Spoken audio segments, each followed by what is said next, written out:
on the station that's on your side. This is Channel 7 News Daybreak. 6:23 is the time. Have you or anyone you know ever been told to take a daily baby aspirin for your health? Well, if the answer is yes, then you really want to pay attention this morning to Baptist Health cardiologist Dr. Scott Davis, who's here to explain some new research. Thank you so much for coming in, Dr. Davis. This is something we've talked about for years on this show. Yes. What's this new research telling us about a daily baby aspirin? All right, like I tell my kids, it's always important to understand history because that's how you know how you got here from where you came. So back in 1989, there was a study called the Physician's Heart Study that looked at aspirin as a preventive measure, right? As primary prevention. You don't have heart disease, will it help? And it was a small study, and showed some incremental benefit. And then that just kind of perpetuated. And then you back that up with, there was intuitive thought that, all right, look, it helps in folks that have had heart attacks and heart disease. It must help. How can it hurt me to take a baby aspirin for primary prevention?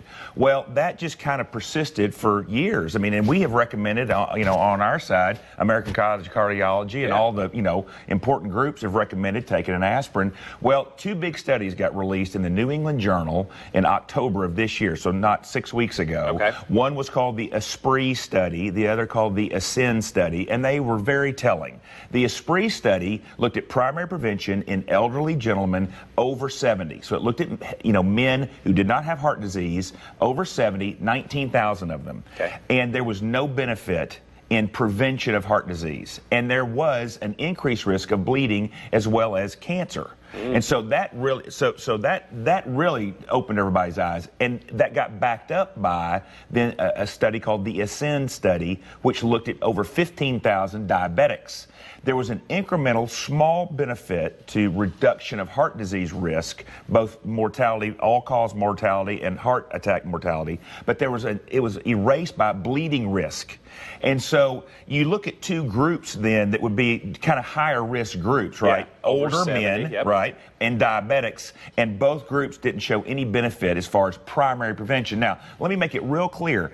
Primary prevention is totally different than secondary prevention. If you're in the club, right, if you've got heart disease, if you've had a heart attack, bypass surgery, stent, you're in a totally separate category, okay? Now, that has shown benefit. We've got chapter and verse research, study after research study to show that benefit.